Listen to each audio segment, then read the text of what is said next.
코로나19 재유행이 감소세로 돌아선 데다가 명절 연휴까지 시작되면서 추석날 신규 확진자 수는 4만 명대를 기록했습니다.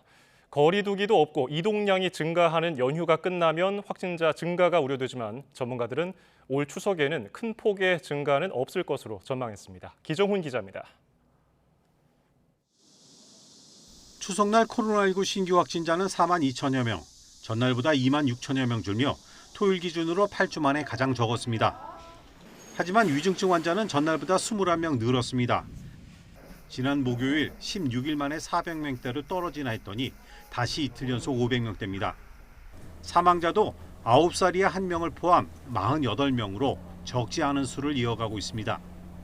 방역당국은 거리두기 없는 첫 명절 방역에 나름 자신을 보이면서도 이동량이 변수라는 건 부인하지 않았습니다. 재유행 관리 경험은 향후 대응에 근거와 도움이 될 것이라 생각합니다. 그렇지만 추석 명절을 맞이해 이동과 모임이 잦아지면 재확산 가능성을 배제할 수 없습니다.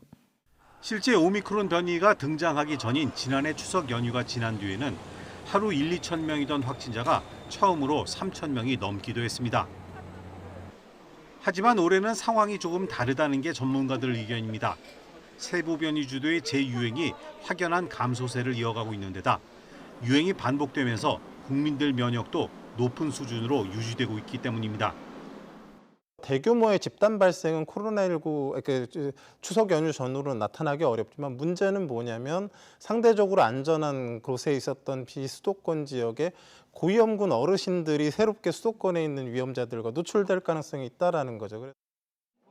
따라서 연휴 뒤 환자가 얼마나 증가하느냐의 문제보다는 어떤 사람이 확진되느냐에 주목해야 한다는 것입니다. 더욱이 최근 신규 환자 감소세 속에서도 60세 이상 확진자의 비중은 늘고 있는 상황. 정부도 요양병원과 시설의 접촉 면회 금지를 유지하는 등 고위험군 방역에는 고삐를 놓지 않고 있습니다. 방역당국은 집에서도 고령층이나 기저질환자들은 대규모 가족 모임 참여를 자제하는 등 고위험군을 보호하고 배려하는 방역수칙 준수에 적극 참여해달라고 당부했습니다. YTN 기정훈입니다.